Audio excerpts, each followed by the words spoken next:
It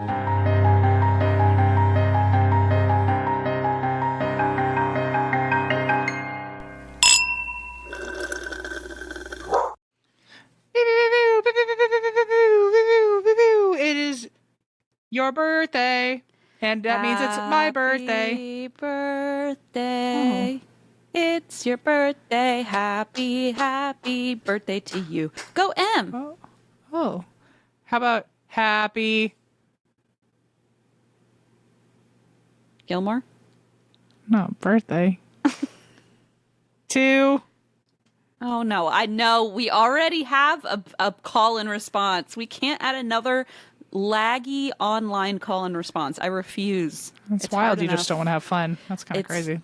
Sound like a 33-year-old. I don't know how many times I have to tell you that. All right. That's fine. I'll celebrate myself over here. That's fine. Okay. How does it feel to be so close to 33? You know, I just have to remind myself, Taylor Swift is a year older than me, and it makes me feel better. So how does it feel to be That's true. You? Yeah. Yeah, for me, I'm struggling because I don't even think I ever once said this year, oh, I'm 31. And so to say 32, I feel like, oh, I haven't even done the 31 thing yet. Yeah. Yeah. Also, 32 feels like an actual adult. Like I'm sitting here like in my like troll hole. I feel like you're going to say that every year, though. I know, but the further away I get from teen and college kids' approval, the more it hurts. I'm just like, oh yeah, that part. I think that ship has sailed. Yeah. Anyway, that's how I feel. I think it's just like the realization of like, oh, I am not invincible, and I'm not as cool as I thought I was. But whatever. And because of that, I'm gonna eat a lot of cake. Okay. And not only that, I'm gonna eat not just a lot of cake. I'm gonna eat specifically Fudgy the Whale cake. Oh, yummy! And what else am I gonna do? Good choice. I'm going to eat strawberries with whipped cream. I'm going to eat s'mores, and I'm going to have at least 1 cup of dirt with the little gummy worms. Where are you going to make the s'mores? Probably over my stove. Okay, I'm just wondering. I'm not judging. I'm just curious because I think I would also like to have a s'more.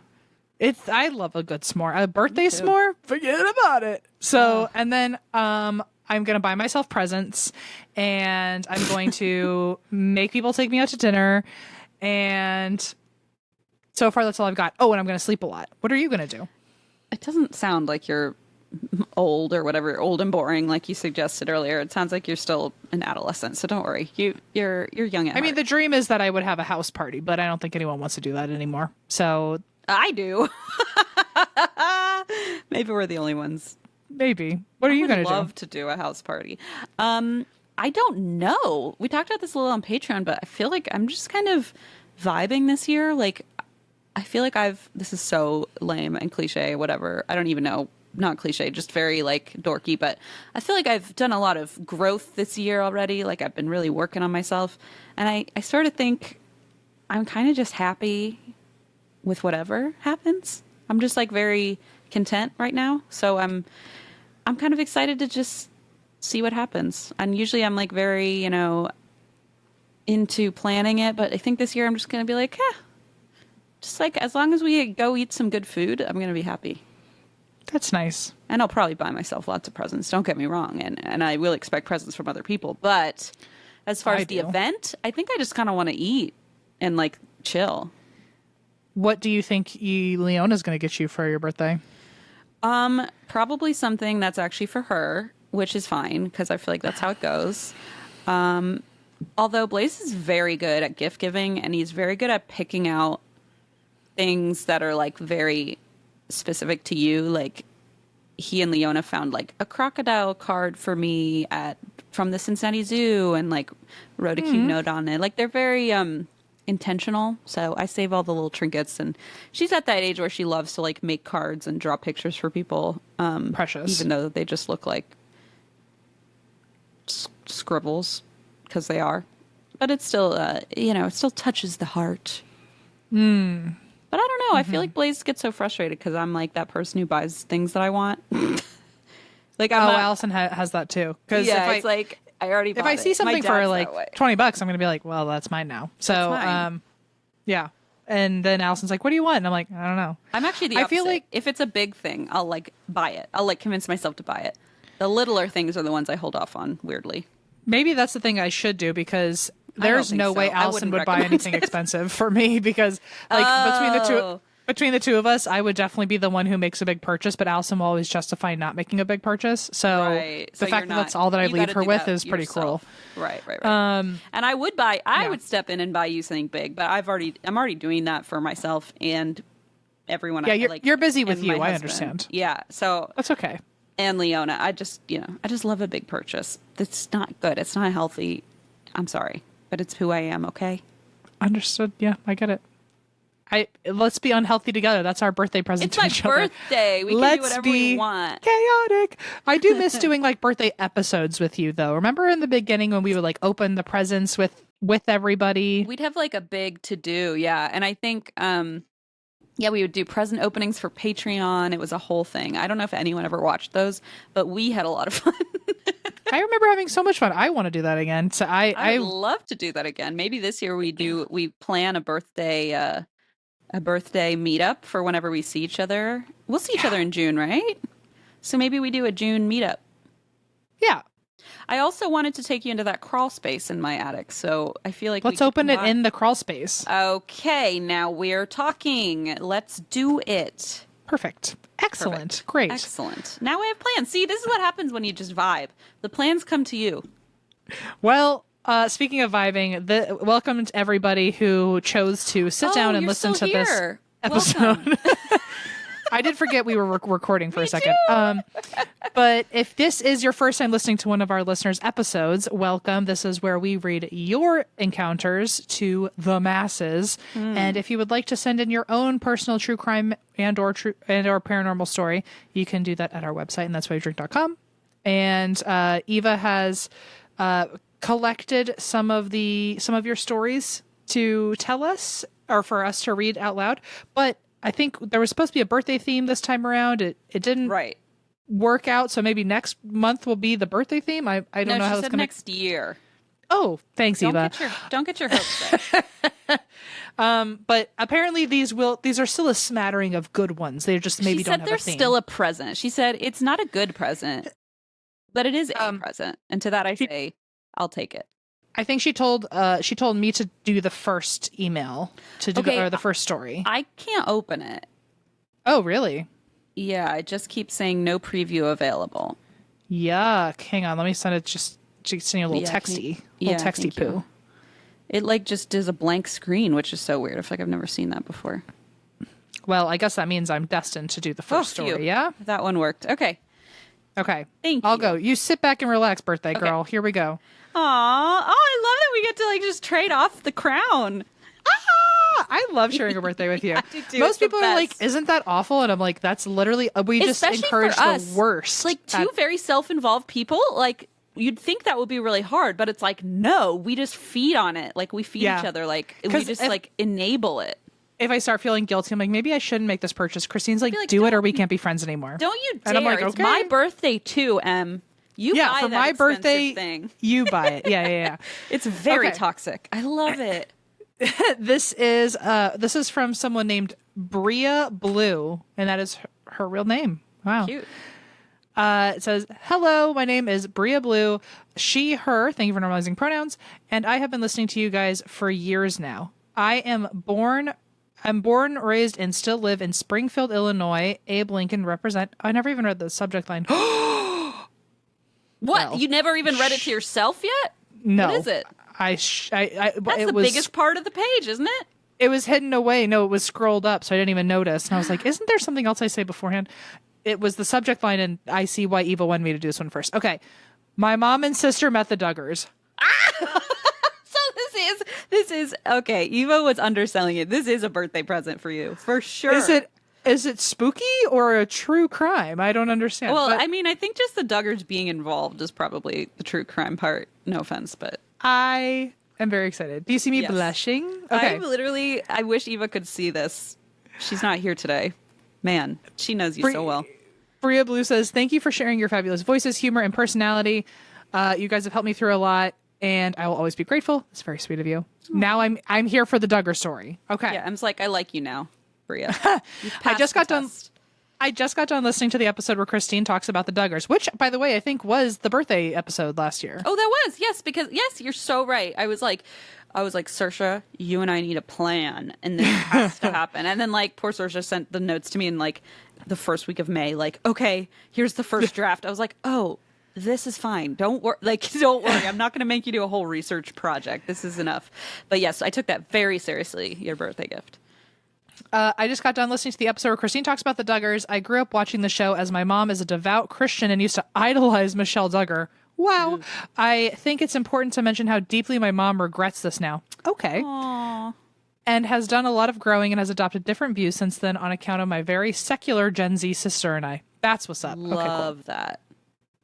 Anyway, I remembered my mom and sister met Jim Bob, and then Bria Blue says, truly, what the fuck kind of name is that? It's not a name, but anyway. They met Jim Bob, Anna, and Anna's youngest son. Okay, so Anna is Josh, the one we hate's wife. Josh, the pedophile, or the whatever he is, the convicted, child porn guy. Yep. Yeah. His wife is Anna, and their youngest son Mason is who they met. Gotcha. My mom and sister got a picture with Anna and Mason, and my mom got a picture with Jim Bob. I found it important to share these photos with you. Ooh. Side note, my mom reminded me that Josh was there too, and they saw him in close proximity, but did not care to talk to him.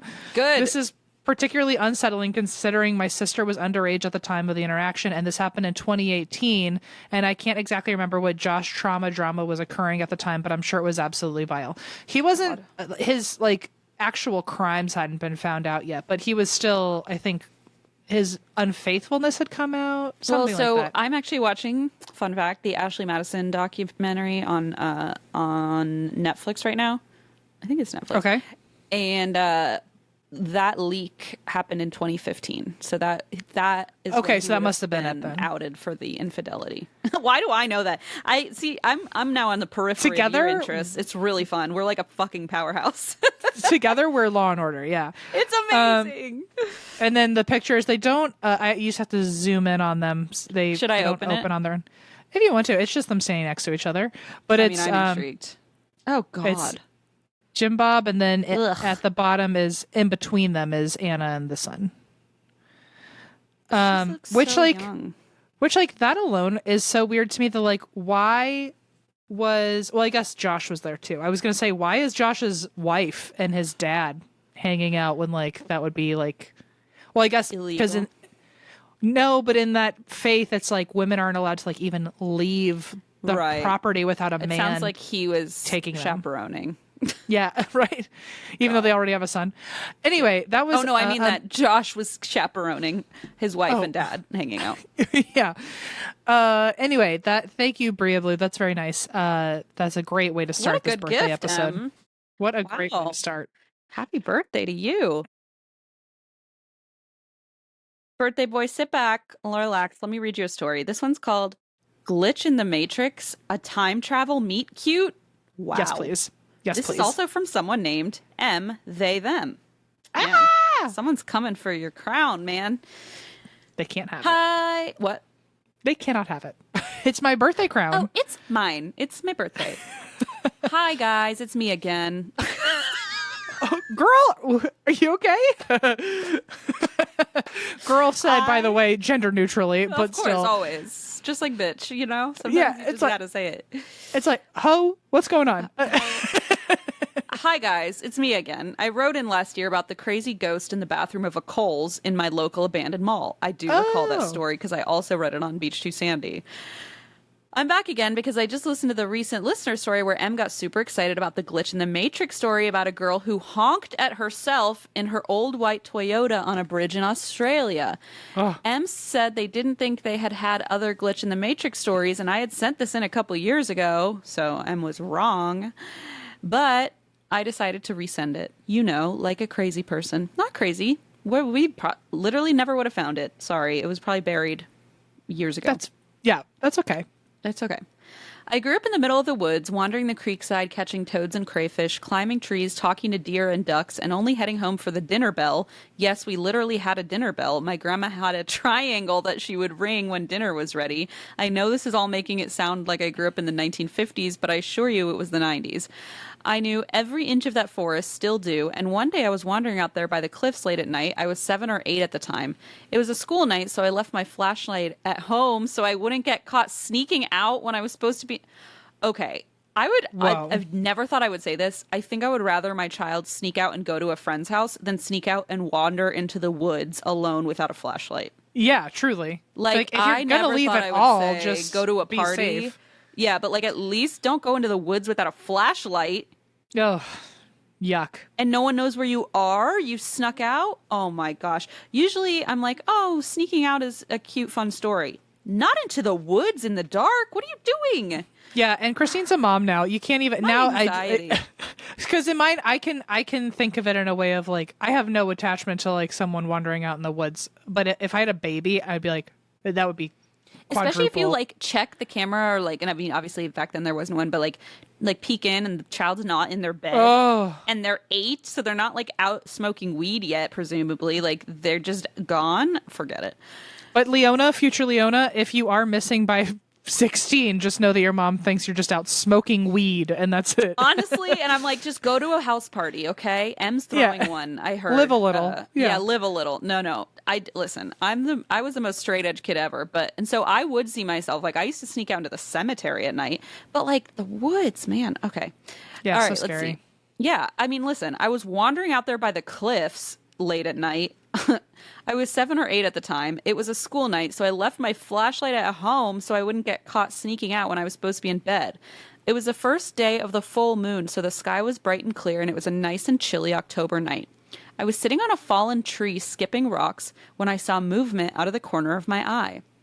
When I looked to see what it was a guy sitting on a rock by the edge of the creek, smoking a cigarette and smiling, looking to his left and talking to something that wasn't there.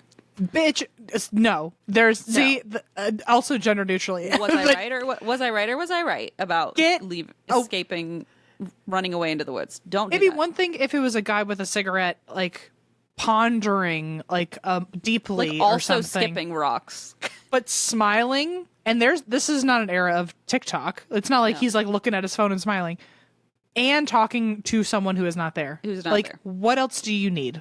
Leave. He wasn't too tall, wearing a red hoodie, had black hair, a short beard, dark eyes, and a kind smile that wrinkled his cheeks.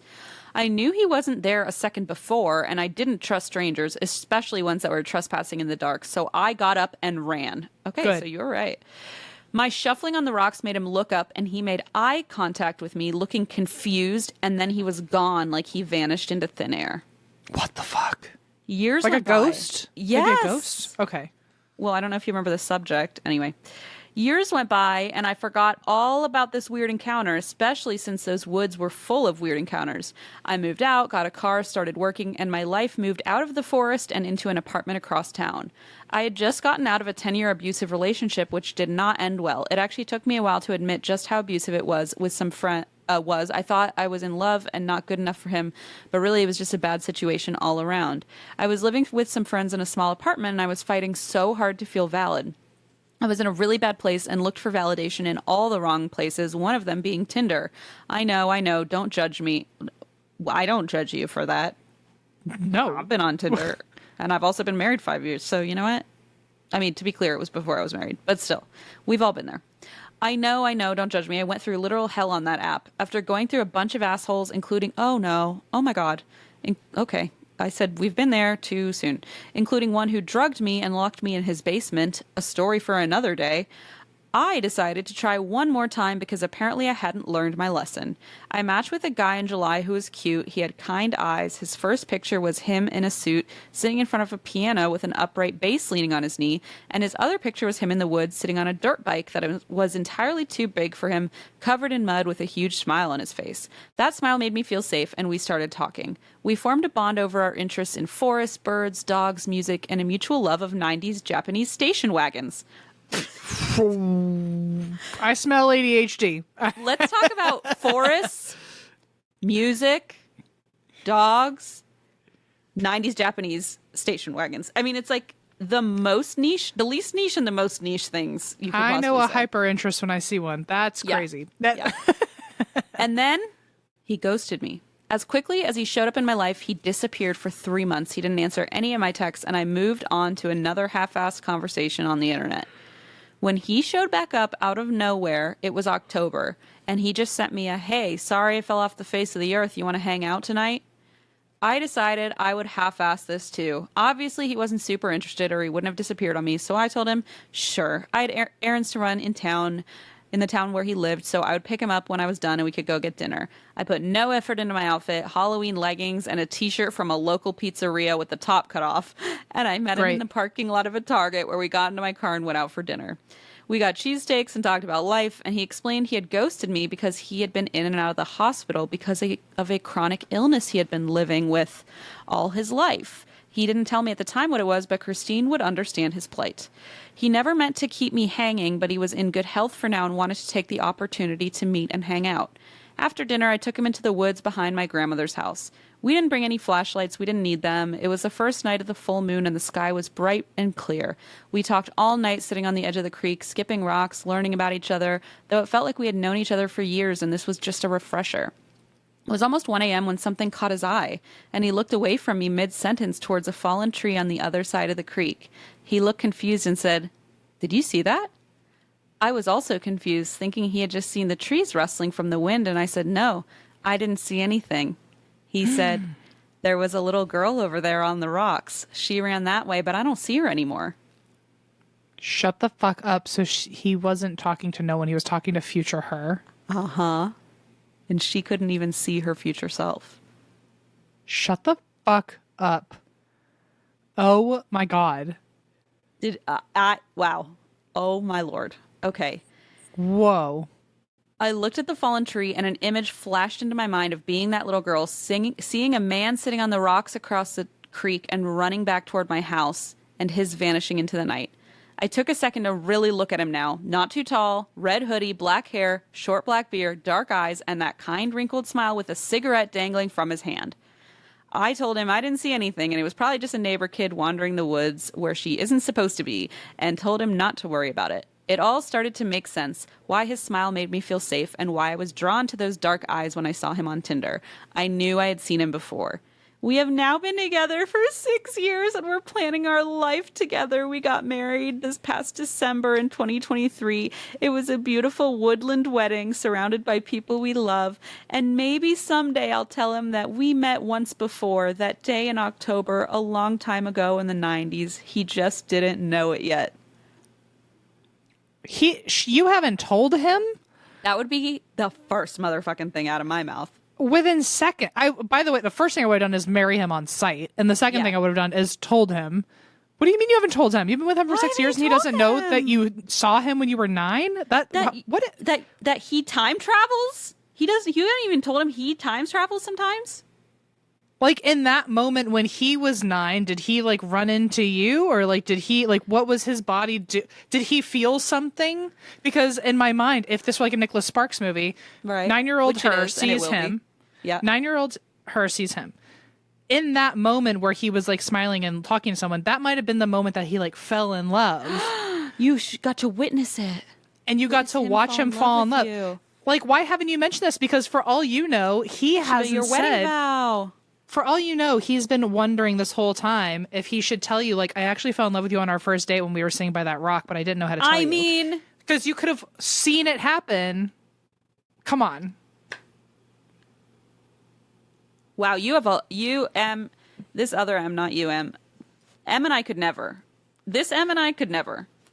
It would literally be my entire personality. There's no way. It would be our entire fucking personality. If we met this way, this is all we would talk about. Like, we would have nothing else to talk about. No, it would come up in every conversation. Maybe that's why you haven't told him, because you just know that you'll look like a crazy person. Maybe permanently. You're like, oh, God. Yeah. Wow. I'm just so taken by this story. This is incredible. That's amazing. And also, now I'm panicked because I'm like, anytime I see like someone who I've thought like maybe was going through something because they were talking to someone who wasn't there, what if that's just future me they're talking to? I don't even know it. Oh my lord, you're right, Em. What if that invisible person God. was just you all along? It could. Now I found a new way to like have an ego. I'm like, oh, it's obviously me they're talking to. Let me wave to the air. Hello. Yeah, future yeah. me. Someone's on the I'm phone. to You're you. like, oh hi, and they're like, I'm on the phone. You're like, I know, it's future me. I know, it happens all the time. We'll meet again. I'll tell you about it later. Wink. Don't worry. Then you'll be that weirdo talking to people on the street. Yeah.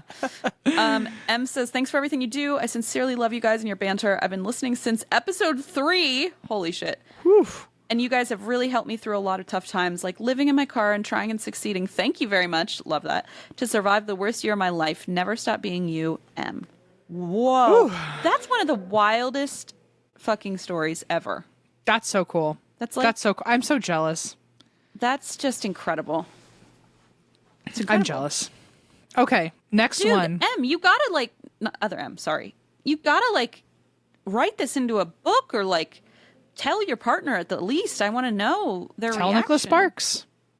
Tell Nicholas Sparks, but have your lawyer present because I don't want that guy to steal this from you. Yeah, just after every word say like trademark TM. TM. Okay. Let's see. Number 1 okay. Oh my god. The subject line again. Do you want to read it? Oh, I don't know. Just so people know I'm not crazy. Yeah, read number 3. Okay. What's the subject line? Number 3 is called, hold on. The time I flipped off the Duggars. Eva, you sneaky girl. This is definitely a birthday surprise. If the next one's also the Duggars, I mean that's a great theme. You really picked out. That's called a triple decker. That's called a hat trick. Okay. Well, here we go. This is from Jean, who uses she, her pronouns. Thank you for normalizing pronouns. And the story says, "Hi, Eva. Not a terribly exciting story, but since Emma's about as obsessed with the Duggars as I am, I was raised in an uber conservative Catholic household with 10 kids and was homeschooled, so the Duggar situation feels very similar to mine. Whoa. I thought I would send in this anecdote. Last September in 2023, my husband and I planned to take our 2-year-old to visit friends in Northwest Arkansas, which is where the Duggars are. Two of my friends from high school live there, and one of them also has a 2-year-old son, so we were all excited to see each other and have the boys meet. The first full day we were there, we planned to go to my friend AC's mom's house because she has a pool, and we thought it would be fun for the boys to swim together. While we were still in the planning phase, I was texting with AC to get suggestions of what else to do, and somehow the Duggars came up. She casually drops, "Oh, I didn't tell you, I drive past their house every day, and my mom lives like 5 minutes from them." Maybe that's just like normal in that area. You're like, it's gotta be. Yeah, the Duggars are everywhere. I mean, if you think about it, like mathematically, if it was like if each of the 19 kids had 19 kids, there would be like 500 Duggars in one town. So it's like out of control. So it's like eventually speaking, right. Everyone has probably has away from from a Duggar at any. Everyone in Northwest Arkansas has a story about a Duggar. Yeah. I know if I lived in Northwest Arkansas, my goal would be to try to like collect all the sightings, like get one of each. For sure. Oh yeah, no doubt. Which is so I'm not trying to objectify people, but I also know my brain, I would secretly just keep a list of. But it would be like a log, like you would log which ones you've been able to capture in the wild, like a Pokemon, like a Pokemon sighted in the wild. Yeah. I'm like, it's not objectifying. It's just like they're Pokemon. What's wrong? I know. It's like they're not. I'm not calling them objects. I'm calling them they're things. Just trading cards. Yeah, I know. Well, I hope people know what I meant by that. Okay. So Jean says, friend says, I drive past her house every day. Jean says, girl, what? Turns out when AC drops her son off at her mom's house every day for babysitting, she passes the Duggar compound and flips them off every time. Oh my God. Yeah. It's called the snarkers call it the Duggar compound. Yikes. And she sent me a video of herself flipping off the house one time. She's like, this is my routine, my daily drive. So fast forward to us actually getting to AC's mom's house, having the boys play together, and just all around having a wonderful morning. But when it was time to leave, AC told us to follow her and we would pass the Duggar house on the way to our Airbnb. Sure enough, 5 minutes later, we're passing the Duggar house and I'm throwing the bird right out the window. Justin Bieber, Jim Bob, is the other JB. There are only two. There's only two. Justice Beaver, as Dwight Schrute would say, and Jim Bob. Justice Beaver. Jim Bob and Michelle are such awful people preaching horrible, dangerous ideas. I'm so glad Jill has gotten away from them, and I hope their kids follow her lead. And I'm always so sad for those kids. Anyway, that's the time I flipped off the Duggars. We're heading back to Arkansas again in a few weeks, so maybe I'll flip them off again. Sending hugs from Texas, Jean. Oh, give them an extra one from me, please. Wow, that's crazy.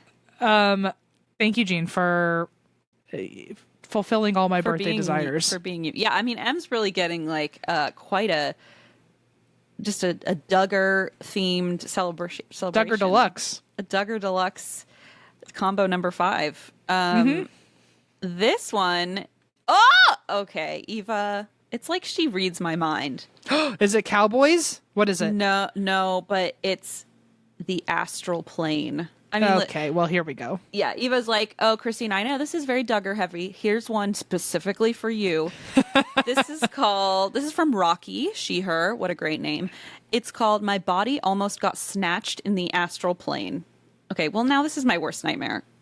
Okay. I'm excited. Let's go. Dear Christine M, Eva, and the amazing crew of And That's Why We Drink. Today I want to talk to you about my first time astral projecting and the very creepy message I got from someone in the astral plane. And literally before we recorded today, I was trying to astral project. Now I'm like, should I? Okay. Yes, you should, and you should do whatever this person did. I keep trying to visit you. Oh, okay. But first, I want to thank you for everything you do. That's very kind. I've told. Oh wait, okay. I love your banter and going down the rabbit hole with you. I've told just about everyone I know about the history of celery. Thank you.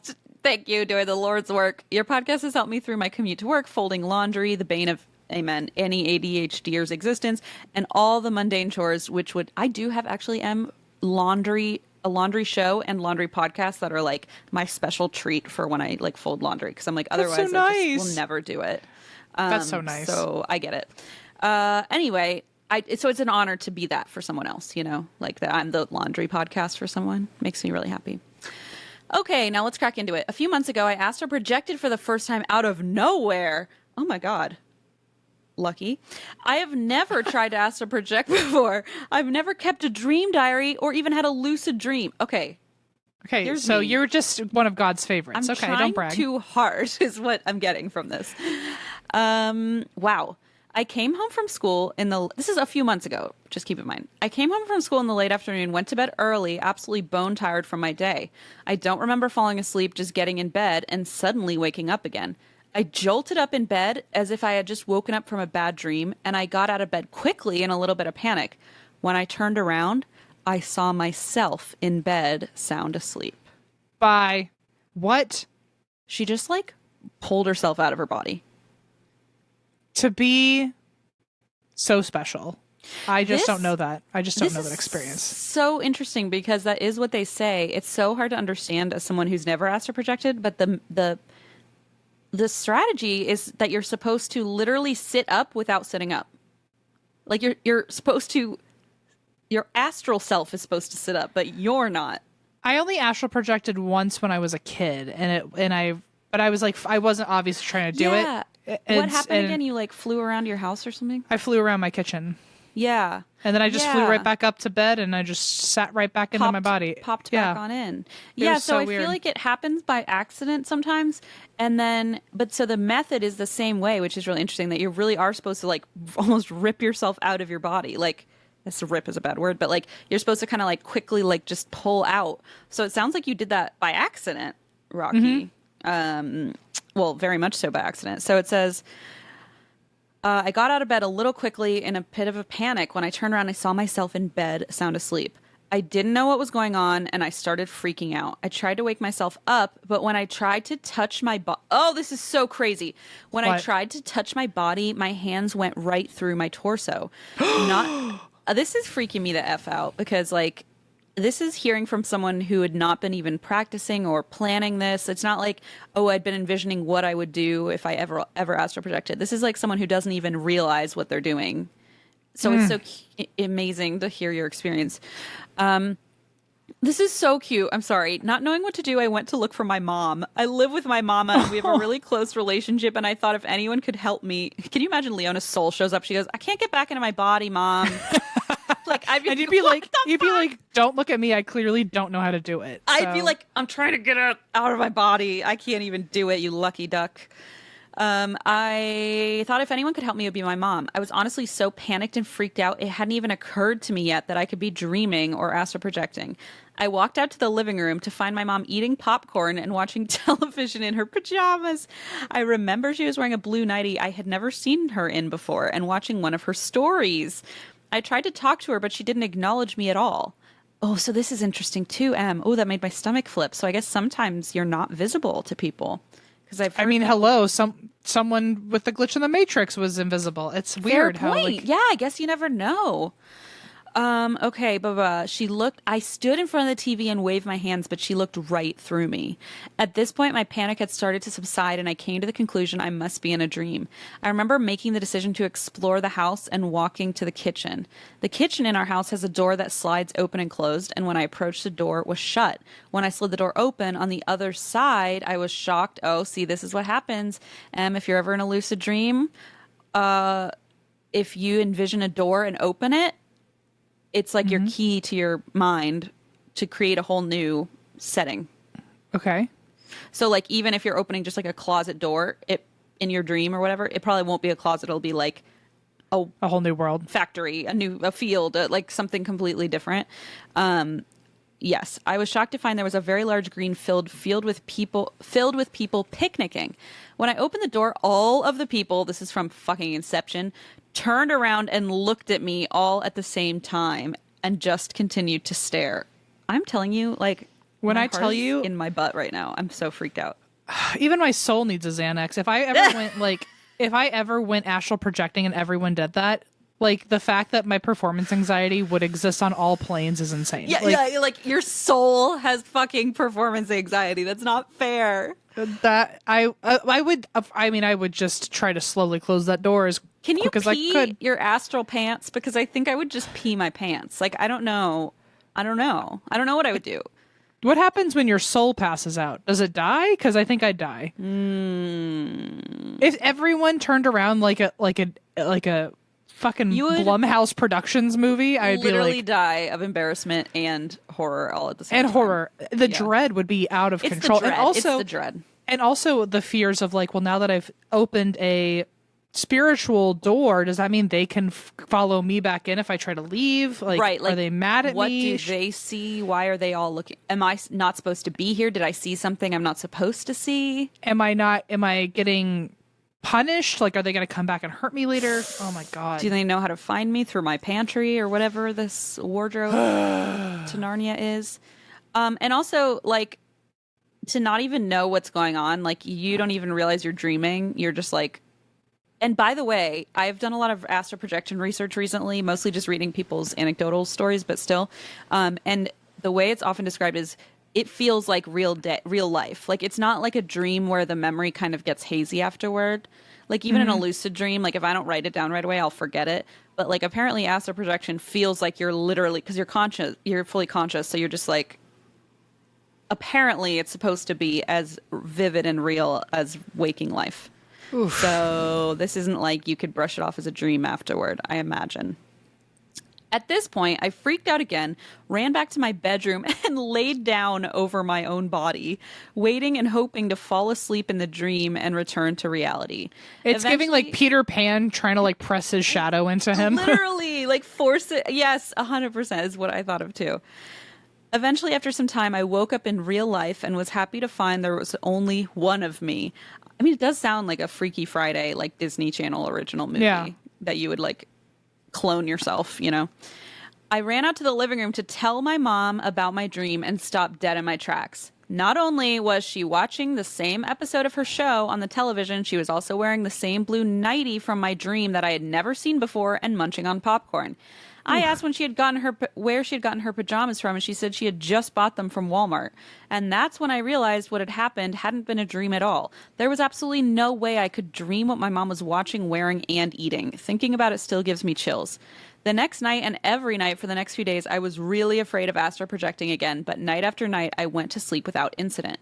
It got to the point where I thought it would never happen again and I was safe.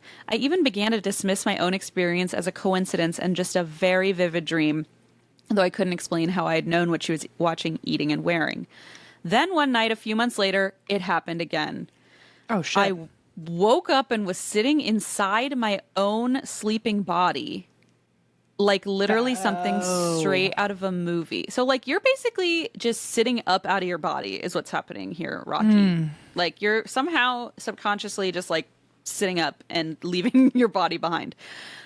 This time I went into the living room. There was no one home. And for some reason, I felt much braver than I had the first time I had astral projected. I was determined to figure out what was going on. I opened up my kitchen door, expecting to find the field full of people, but inside was just my kitchen again. Well, I thought if there's no one home, I'll just have to go outside and ask someone else what is going on. This sounds like me in a lucid dream. Makes sense. Makes sense. I left my house and began to walk down the street, determined to find someone to pay attention to me and tell me what was happening. That's what Em and I do. We leave our house determined to find someone to pay attention to us and tell us what's happening. Yes. Tell me what's happening and call me pretty. How much more could I possibly ask? Blaze and Allison. Blaze. There were people I didn't recognize on the streets, but they all just gave me weird, suspicious sideways glances and wouldn't talk to me if I approached them. I tried talking. I wonder what they saw, Em.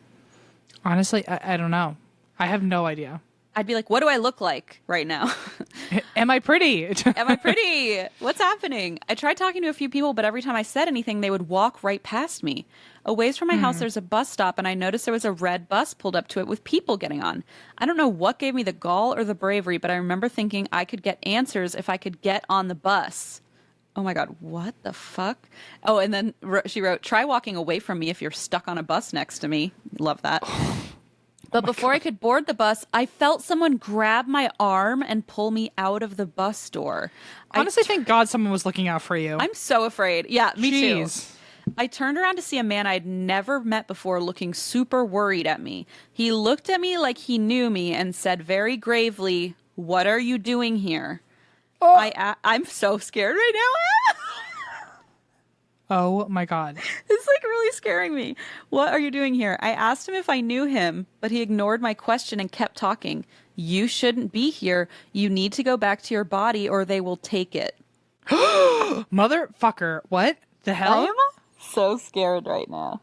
Oh my God. Also, like, the fact that he's ignoring, like, you clearly to me, whatever, but like, he knew you and knew you shouldn't. Yeah. You're not supposed to know who he is. I'm assuming because in a past life you knew each other and he's like supposed to look not out for you relevant now. Right now. Yeah. Yeah. It's like, don't worry about that. I know you. What the fuck is going on? This is I checked the calendar. You're not supposed to be here for a much longer time. You're supposed to be in bed now.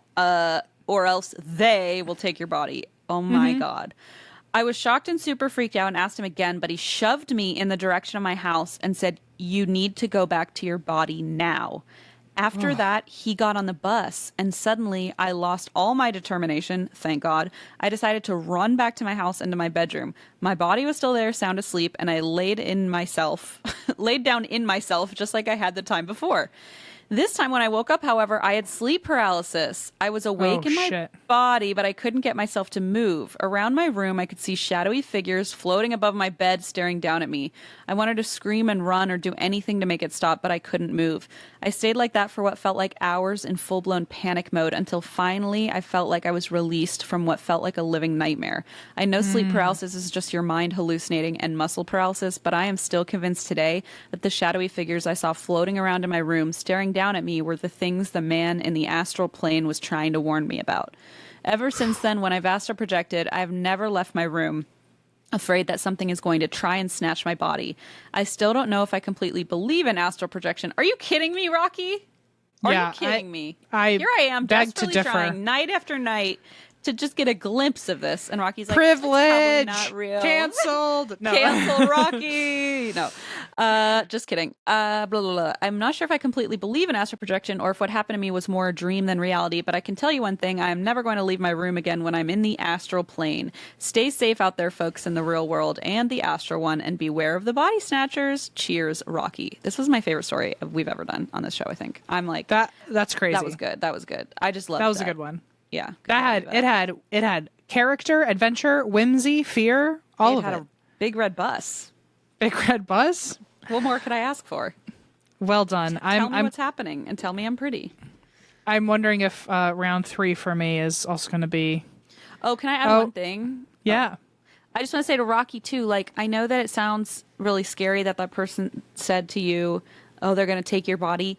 Listen, I'm no expert, okay, I promise, but my gut instinct or reaction to that is maybe that your consciousness conjured that to be like, quit messing around, like almost like not a real literal threat, like the demons will take your body away, but like just your own mind manifesting, like, come on, get back in your body. You're not supposed to be wandering around. I don't know. Also, I feel like all the spirits that are, much more informed than we are about this stuff, they must hate the fucking kids who are like, I'm going to learn to astral project. They're I'm like, just going to wander around and see what's going on. Your fucking soul is supposed to be in your body on Earth. That's the point. You're only here for like 60 fucking years. Just stay in there. You have eternity to be out of your body. Stay put. One day you'll wish you had a vessel or something. Yes. Anyway, so I don't know. I've heard that things in the astral plane can be a little scary, but a lot of times it's just like your own ego getting in the way and talking, and that it's supposed to be all loving and light. But what do I know? That's just what I tell myself. It makes me wonder, like, what happens to the people we never hear about? That's terrifying. Who never actually did go back to their body or listen to any of the signs. Like, what if you got on the bus? Yeah, and then what? In the real world, we just thought you like died in your sleep. Like, what happened? Okay, my next one is called. It's not a Duggar one, but it's called "Glitch in the Matrix," or this is a Christine one. Glitch in the Matrix or possible alien abduction. Oh, okay. I like to call this "Por qué no los dos?" Yes, indeedy. This is from Vic, who uses he/him pronouns. Thank you for normalizing pronouns. And Vic says, I've been listening to your podcast from the very beginning and always wanted to turn a story in. I'm from Los Angeles, but moved to Michigan in 2004 when I was 8. I have a couple of friends out there I'm still in contact with, and I've known them since we were in diapers. One of them, we'll call him E. E told me this story about the time he went missing for 4 days and didn't even know he was missing. E is a truck driver that drives all around the West Coast, and he took a route like any other regular day from Salt Lake City that was headed to Vegas. The route was scheduled to leave Tuesday afternoon. Keep that in mind. Okay, Tuesday afternoon. So he did his usual thing, calling his friends and family and telling them he was heading to Vegas and everything was normal. He was driving at night and thought it was. If I called you and said I'm going to Vegas and everything is normal. Bye. If you said anything, like, I'm calling the police. If you said anything and at the end put everything is normal, I'd go, I know you're not telling the truth. Yeah. If you just said like, oh, I'm just, I'm eating cereal, everything's normal, I'd be like, oh, red alert, red flag. I feel like that was the dumbest thing you could have ever said. Something has gone terribly wrong. He was driving at night and thought it was weird he hadn't seen a car for hours. So he was on his phone trying to text and call his family, but nothing was going through. He like entered a liminal space or something? Ew. He figured it was just the signal, so he left it alone. So he's driving and still no car. His friends and family haven't called him or anything, so he thought that was weird. Finally, he sees a car in the distance, and then he sees another later on. He sees the city and starts seeing more and more cars, but he's on his way to his destination, and he gets pulled over.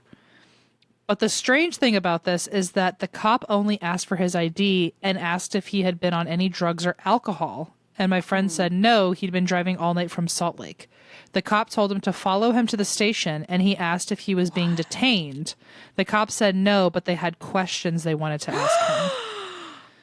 Time police? I'm so scared.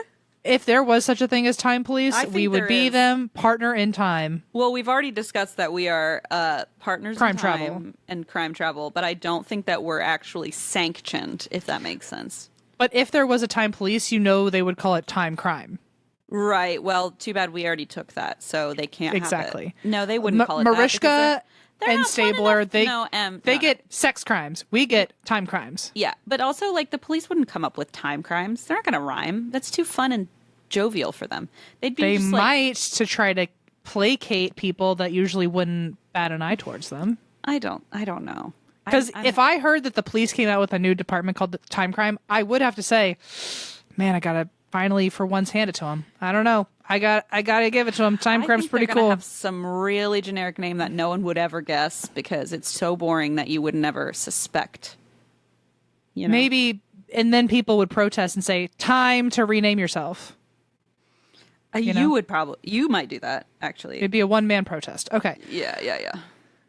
So, okay, they ask him to come with him. They have a couple questions.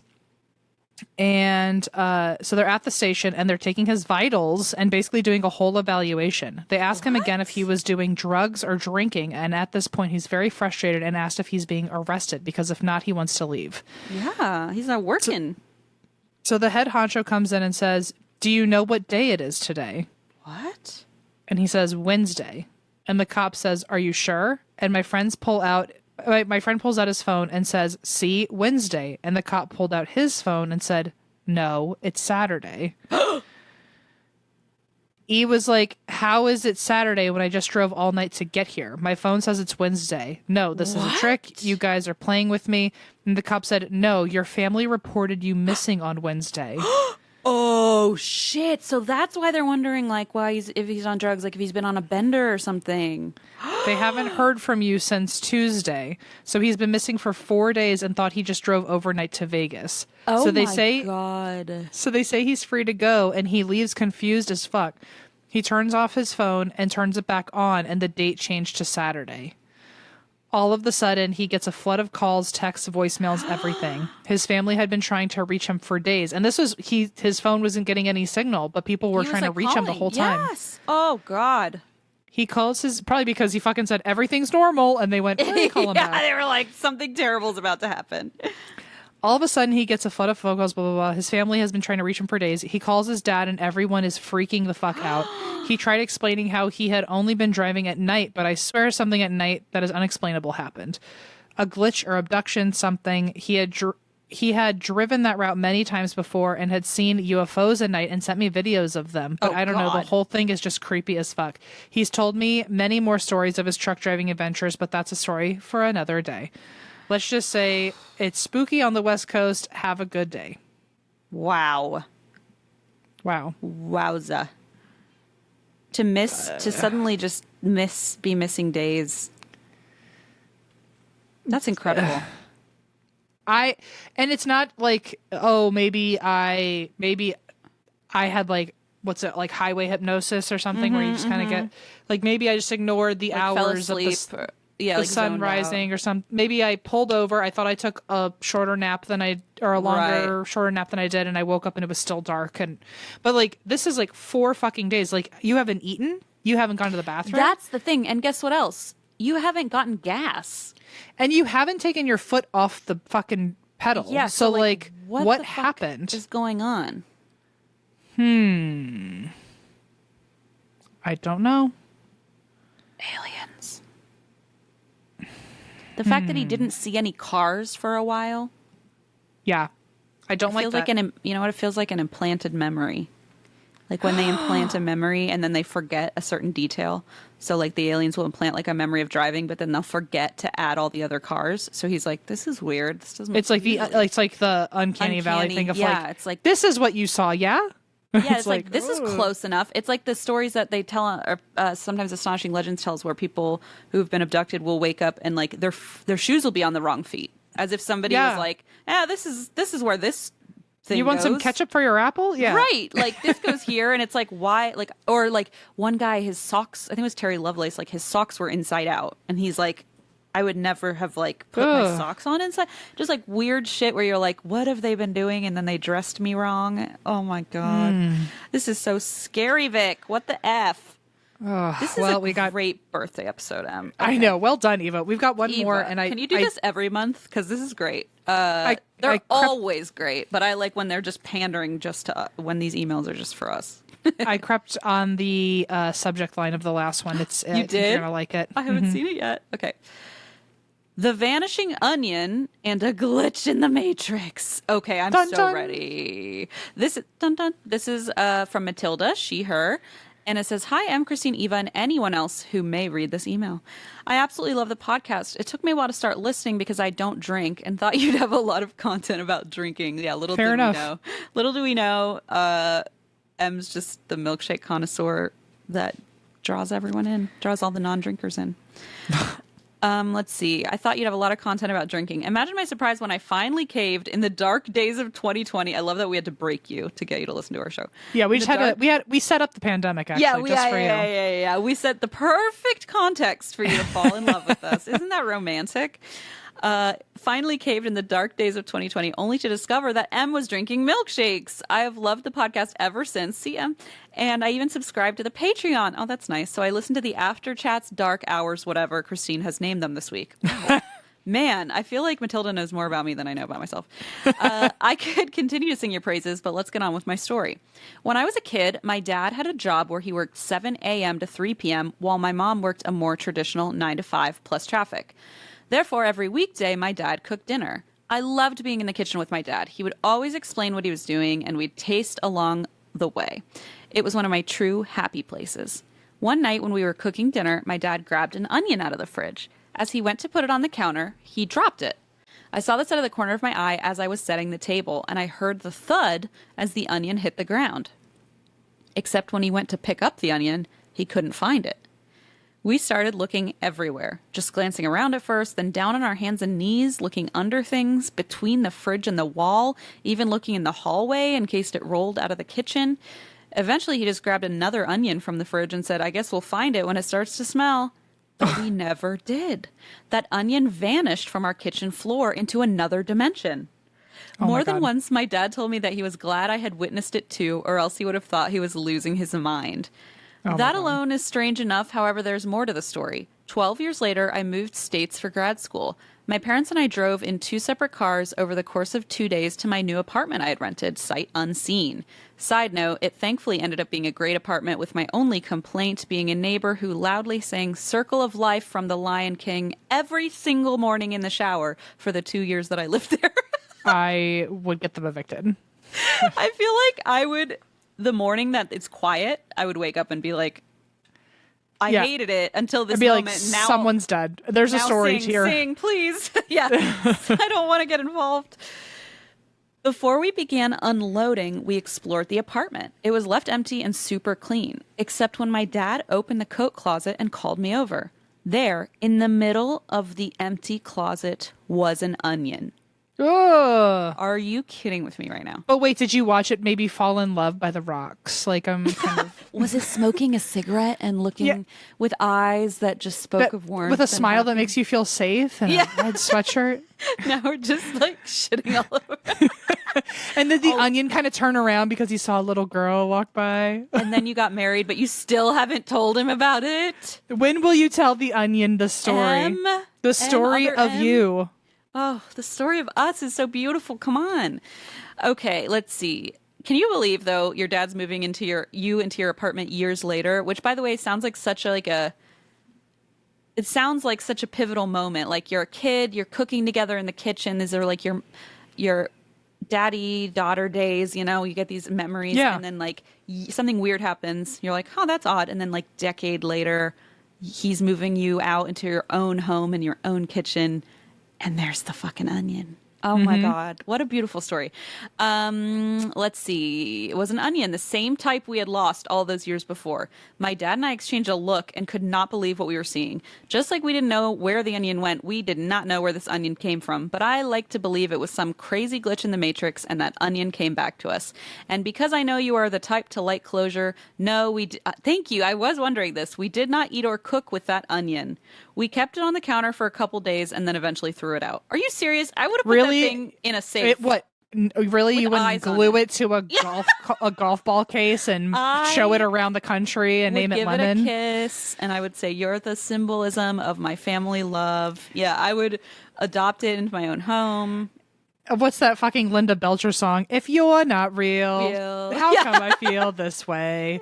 Like that. How about her little babies? This sounds like just the beginning of Christine and Lemon, but in just another alternate realm. Mental illness. But I do wonder if maybe, okay, wait, there's another paragraph that I want to read real quick before I say this next part. This is the end of it. It says, my dad passed in 2021. First of all, I'm so sorry. And I miss him every single day. We had so many kitchen adventures, but this one was the strangest. Now I cook with my kids, and I hope that we are making great memories too. Thanks for everything, Matilda. She, her, Capricorn, Team Milkshake. Matilda, this is my thought. Like, maybe this was your dad. Like after, okay, hear me out. That did not land. Okay, hey, is this thing on? Wait, like, okay. Did he die after they found the onion? Sorry. Yes, to clarify, like maybe in the afterlife, your dad was like, oh, when we had that weird onion thing, like that was such a memorable thing. Like, hey, I know, I'll put the onion for them. No. I see where you're. I see. He did it later, so like from the future. Future ghost him. Yes. Created this ruse so while they were together they could have this bond. Well, not even created the first thing. Maybe just future him plopped a little here's onion an there. Onion as like a symbol. Like maybe now, Matilda, after you listen to this, maybe you'll walk outside and there'll just be an onion on the sidewalk. You know, that would be lovely. How people in the afterlife are pennies or butterflies nickels, or something. Dimes. Right. Your dad's an onion. What if he's a big stinky onion? No, he's just like Shrek, that big ogre. He's got a lot of layers. Yeah. Yes, and no, I think that's such a cool sign, especially if it is an onion. I would be curious, Matilda, if you first of all believe in signs and things like that. Which, if you don't listen to this podcast, probably, but.